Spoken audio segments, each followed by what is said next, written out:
Hi, let's overview a specific AWS FinOps notions, and it will be cost and usage reports. So first, AWS cost and usage reports, or AWS CUR, tracks your AWS usage and provides estimated charges associated with your account. So each report contains line items for each unique combination of AWS products, usage type, and operations that you use. So this is an example of a CSV file. You can retrieve columns such as product code. So you will retrieve here either S3 or EC2. Then you can get usage type such as request tier 1 or volume usage GP2 or transfer out bytes. Then you can get operations such as create volume GP2 or run instances. You can also get, for example, availability zones, usage amount, currency code, or line item description. And so you can customize the AWS curve to aggregate the information either by the hour, day, or month. After you create a curve, AWS sends it to an S3 bucket and updates it at least once a day. Your reports files consist of a CSV or Parquet file, or a collection of CSV or Parquet files, and also a manifest file. And you can choose to configure your report data for integration with Amazon Athena, Amazon Redshift, or Amazon QuickSight. So to create the curl file is quite easy. Simply go to AWS and navigate to the Data Export service. Then you click on Create Export and you will go directly on that page. You select then the standard data export. You have to put an export name. And then you select here CUR 2.0 or maybe the latest CUR version you have here. Then you can include the resource IDs. For the time granularity, daily should be sufficient for most of the queries, so you can put daily here. You can select here all your columns, so you will have more information.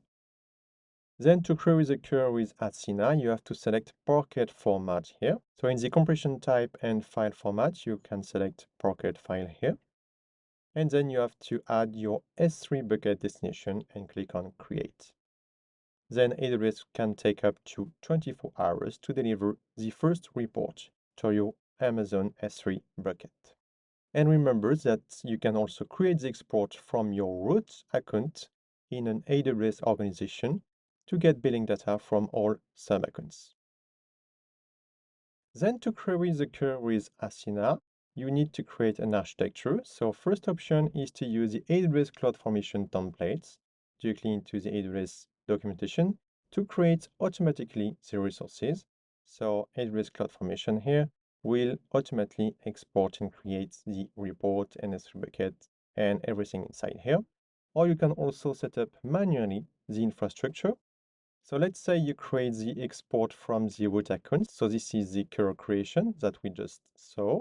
So you will create Parquet files and send them to S3. So you have your S3 bucket into the root account as well. And then in your FinOps accounts, let's say, you will need to create an hourly or daily glue crawler that will update partitions by year by month to the glue Athena tables. So you will need the glue services to transfer the Parquet files into an Athena database table. And then using Athena, you can go inside your Athena database and run MySQL queries over the CUR to get the fresh data. So you can then visit the library on the AWS documentation here on the workshop to get a preview of queries you can do. And then you can go to Athena and run the queries. So this is an example here of the CUR query. And you can see here that I'm filtering by line item description like supports, which will get me here all the EKS extended support usage. And because of the billing data here, with the line item embedded costs, I can estimate my savings per month here, and I will get them here in my Athena results. So let's get some queries examples. If you look at the library CUR pages, You can see here the list of all CUR queries inside all those different pages. And you can look on cost optimizations here, which is a good one, but you can find cost optimization also in other pages. So querying the CUR will help you identify cost opportunities that may not be available from native FinOps tools, such as idle resources, so you can get old EBS snapshots, but also idle elastic IP addresses, idle NAT gateways, idle load balancers, idle VPC endpoints, and also idle Kinesis data streams. You can also use it for upgrades, so you can get your GP2 or IO1 volumes. You can get the previous generation for EC2 or all your databases. Also, you can get the lifecycle policies billing for S3, and you can also estimate if it's good to switch Aurora from standard to IO optimized. You can also use it for scheduling, so you can get your billing for EC2 or your databases and determine if they are running 24 hours, 7 days a week. And you can find much more queries that you can do inside the library